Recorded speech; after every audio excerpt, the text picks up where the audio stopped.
The Nintendo GameCube is one of my personal favorite systems of all time. I grew up playing on the system. Prices for the games have been going up and up and up, so I'm here to bring you 8 great GameCube games that you can find for cheap. My definition of cheap is anything less than $20. Hey Nintendo fans and collectors, Lithium here from my channel, Nintendo Collecting. If you're not subscribed, welcome to the channel. Feel free to subscribe.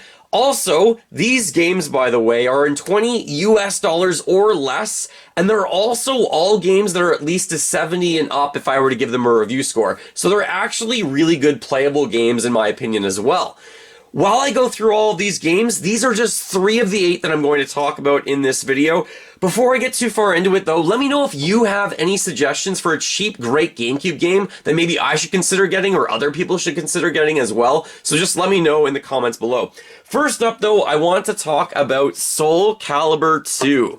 This is a fighting game and it has the exclusive character of Link in this version of the game on the Nintendo GameCube. Of course, it's made by Namco. The game takes place 4 years after the original game. The shards are kind of separated throughout the land, but they're back together. Evil has brought them back, but basically, it's a fighting game. It's a one-on-one fighting game at its heart.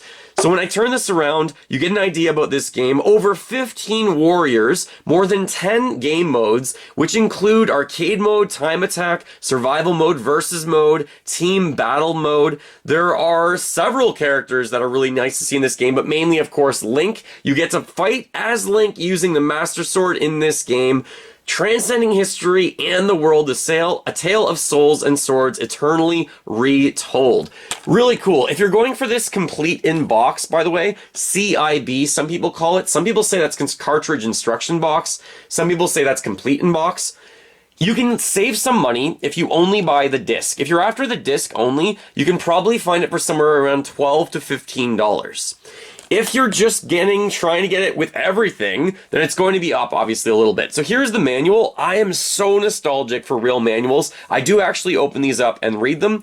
iNinja, little advertisement on the back of the manual.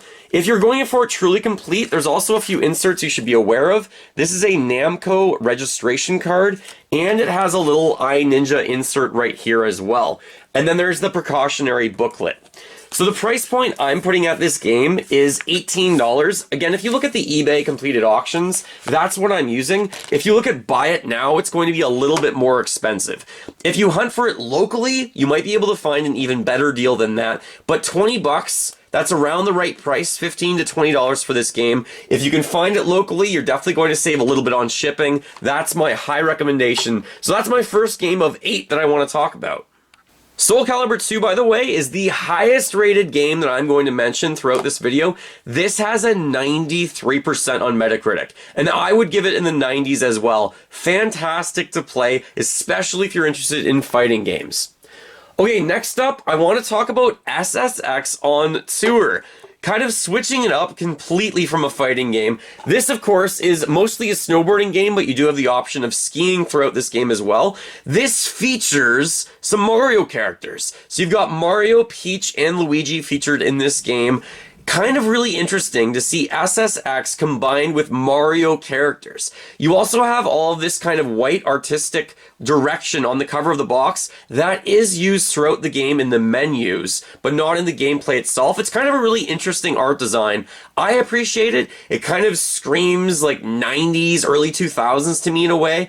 And if you played any of the SSX games, you probably know what you're getting into with this. So it's made by EA Sports. You're going for big air as much as possible. You're trying to, yes, rule the mountain. You can play 2 players in this, and while you're playing 2 players, you can play as the Mario characters.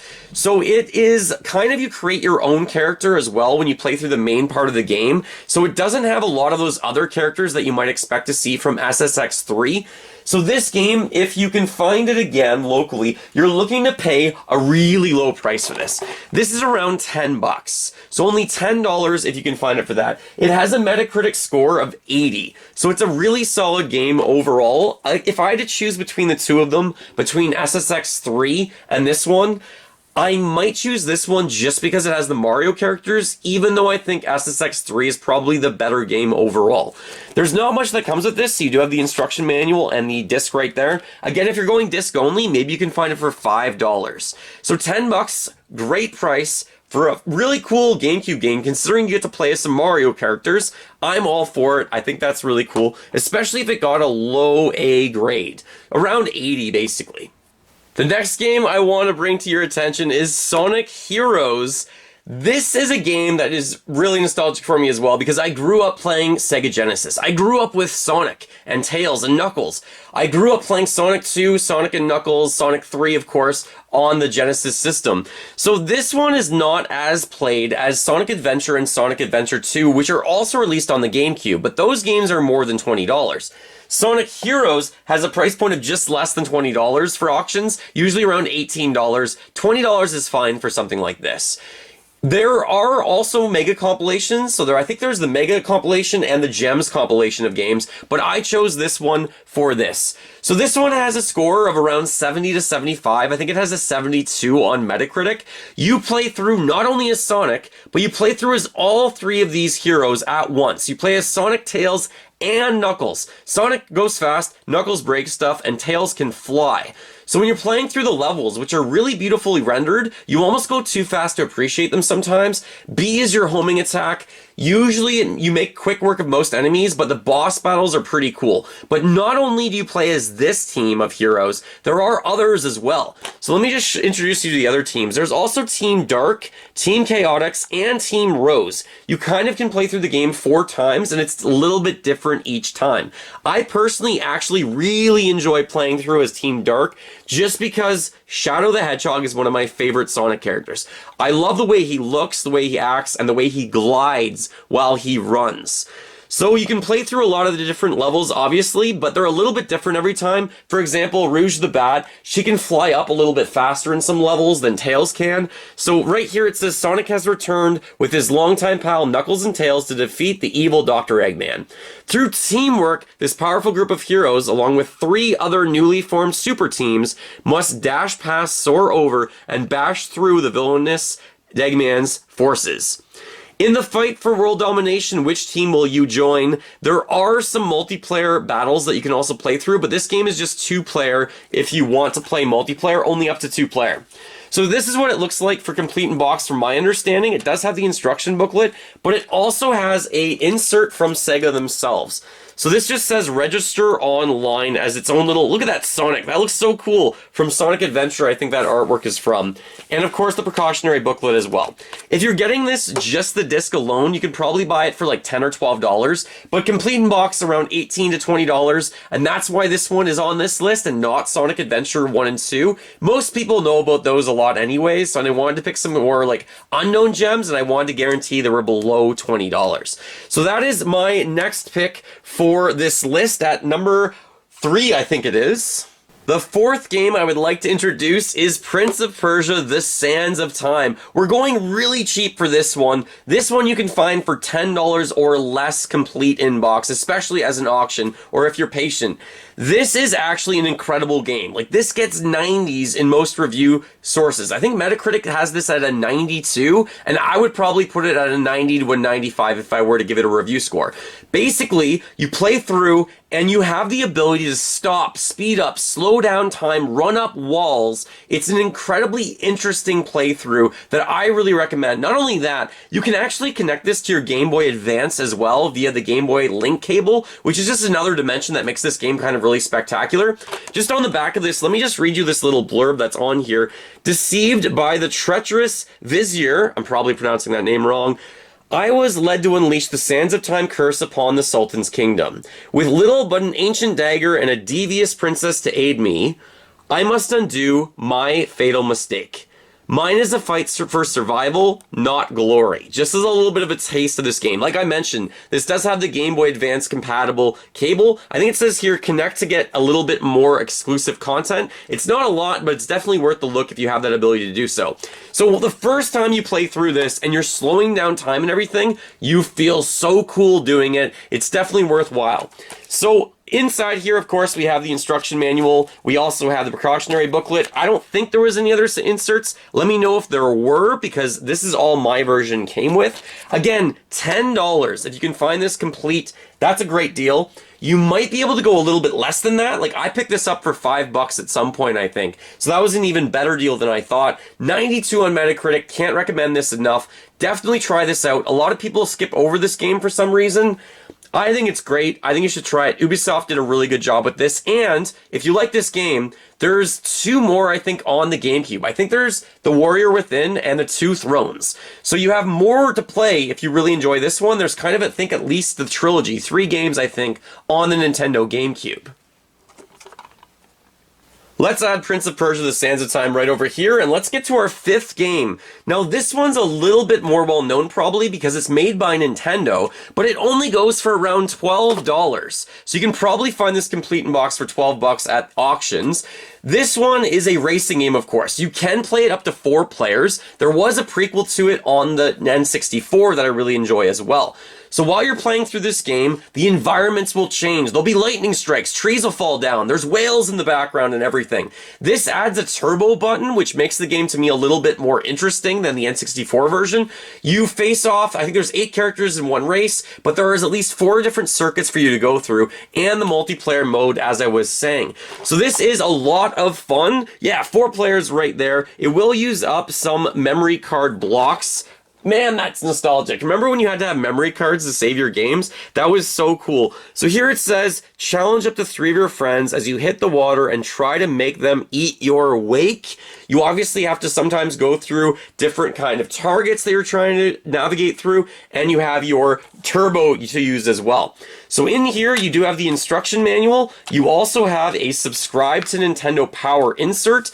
I have the memory card that matches, but I don't think the memory card was supposed to come in the complete in box version. I didn't account for that in my pricing, but if you can find the memory card, maybe it's $20 complete in box with the memory card. Otherwise, it's like $10 to $12.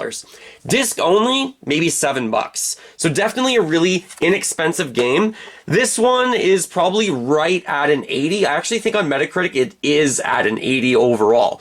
So my thumbs up. I would highly recommend this one as well. A lot of people keep playing Mario Kart on the N64 for their racing game. Double Dash is one of my favorite games of all time in the Mario Kart franchise. But if we're not playing that as a racing game on this system, or I'm not playing one of the Need for Speeds like Need for Speed Carbon, then I'm playing Wave Race, especially because it's 4-player. I almost wish there was a Diddy Kong Racing. I do wish there was a Diddy Kong Racing on the GameCube, but I love Wave Race as well, and to me it's better than the N64 version. So that's my 5th recommendation. Next up is a game that I pop into my GameCube annually. I love this game. This is Crazy Taxi. This was also released on the Dreamcast, and I remember this game in the arcades. This is literally an arcade-style taxi driving game where you pick up customers, try and narrowly miss other cars, and get them as fast as possible to their destination to make more money in tips. There's 3 gameplay styles. I think all 3 of them, let me just name them for you on the back here. There's Arcade, Original, and Crazy Box. This game's a lot of fun. It's so out there. There are 4 different taxi drivers to choose from. They all have ridiculous personalities. The soundtrack in this game is fantastic. I love Offspring in this game with their musical additions to this. So Crazy Box is a game that you're, not a game, but it's like a side quest where you're doing really mini challenges like trying to hit over bowling pins or make all these drifts basically in a short amount of time. It's fast action, it's arcade style. I really enjoy it. When you're picking up the customers, the farther away they are, that's how it changes basically how much money you're making. So you can pick up a customer that is red or orange or yellow, and it changes how much you're basically making on that drive. So it doesn't sound like it's all that fun. Maybe I'm not selling it enough, but it really, really is. Check out some gameplay of it if you need to. I really recommend this. I think it's a blast. Overall, though, the review scores on Metacritic are right around 70%. I think I would give it around a 75 personally, especially with the addition of Crazy Box. I love playing through that, and once you get really good at the controls and possibly boosting and drifting, you're going to have a great time playing through this game. It's a little bit clunky overall with the gameplay and the controls, but like that's what makes it so cool and kind of like an arcade experience. So the price point of this is really, really low overall. It's $10, $10 to $12 you can finally find it for, probably find it for. So here's the instruction manual and the precautions precautionary booklet and the disc itself, look at how basically simple this is. Just yellow with the logo for the game. They really didn't have to try that hard. The game almost sells itself. Crazy Taxi, big thumbs up for me in terms of entertainment. I really enjoy this. Is this multiplayer? No. So that's a downside of this game. It is only one player, and I wish you could play two player. I think it would make sense with split screen, but it is a one player arcade experience. Crazy Taxi. Love it. $10 to $12. Definitely in that less than $20 range. My seventh game that I want to suggest and recommend to you guys is for anyone who's a fan of space battles, of Star Fox, or of Star Wars. This is Star Wars Rogue Leader Rogue Squadron 2 with the really long title.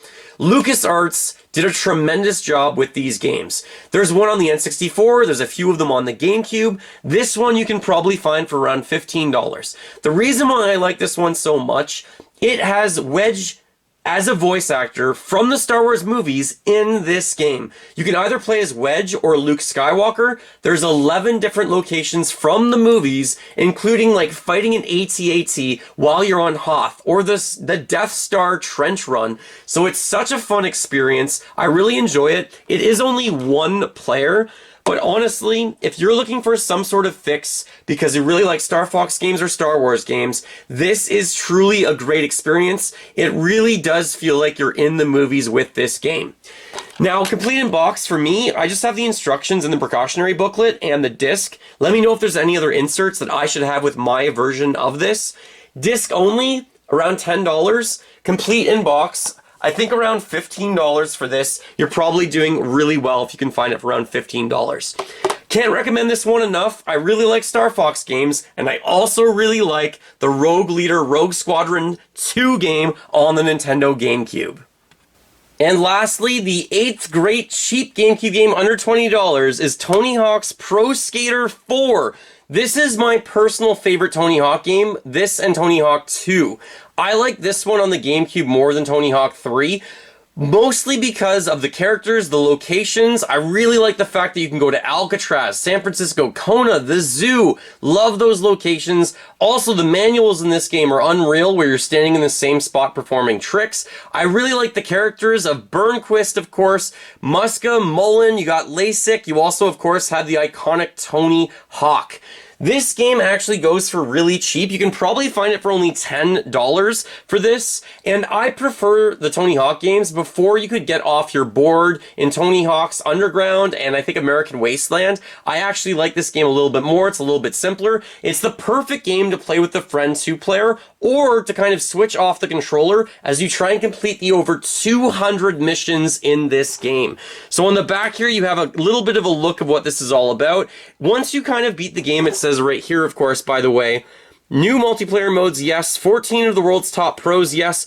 All new tricks, of course, as well. But once you get to Pro Challenge, you can kind of just have a whole new aspect of the game, which when you move into the Pro ranks. So at $10, hopefully this comes obviously with the disc. You also get the instructions. You get an Activision insert. But if you take a look at the instructions at the back, there is this insert right here of something that you're supposed to mail off to Activision. So if you are checking the box or the manual, just make sure it does have this involved. Let's just take a look at the levels. This one's in black and white. I prefer if my instruction manuals were in color. So right here, the levels: College, San Francisco, Kona, Alcatraz. You literally skate Alcatraz.